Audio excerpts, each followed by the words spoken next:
This is your first time here, but I understand you watched this show for research. That's right. Whenever I want to cast someone in a movie, I always kind of Google you and see how they do, because you always get everyone to let their hair down on the show. So I do. And have you cast anyone from watching them on the show yet? Oh, yes. Plenty of people. Because you can see things that you can't see sometimes when someone's acting. That's true. That's right. Well, that's the whole difference about having someone on the show. When they have a script and they have a character, but then they're themselves, and some people aren't as, they're not as comfortable. No, not at all. So let's talk about, well, first of all, let's talk about your hair. So you're doing, is this what you look like when you're not in character? Yes, this is how I always wear my hair. This is just your look? No, it's for a movie that I've just finished shooting and directing. Yeah. I can't wait to see the movie. Yeah, when is that coming out? It'll be next year. And what's the name? It's called Going Places. All right, I can't wait to see it. Okay, so Night Of. Right. This is such a great, I don't know how many people saw it, but it is, it's such a great idea, it's such a great story, and James Gandolfini was supposed to do it, is that right? He actually had done one day in the original pilot, and then, unfortunately he passed away, and then they kind of shelved it for a while, and then they went back to rewriting the other episodes of it.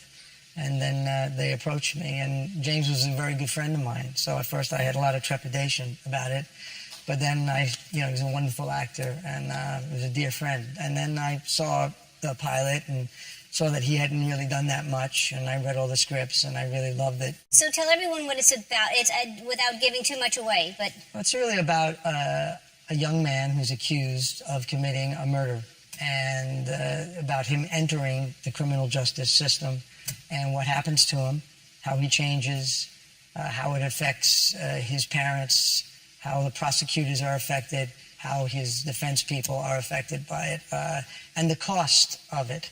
If you enter the system and you don't have money, you're really in trouble. And it really takes it apart, in minutia. And I think that's kind of the brilliance of the piece. Yeah. And you're so good. I mean, it's just like you are, I mean, everybody is great in it, but you are so good in it. And we see a lot of your feet because you have eczema, so there's a lot of your feet in it. And that must have taken a while to put that makeup on to make it look like that. I would have to do... Unless you have eczema. And I don't No, I don't have eczema. I actually have very smooth skin. So I would do a stretch out before all this Pilates before I would get in the chair. I'm not as flexible as the young girl who just came on. So I'd like to be able to paint my toenails that way. I'm still recovering from that. Yeah. But yes, and then we'd be in the chair. Stephen Kelly was my makeup artist. And how long did it take?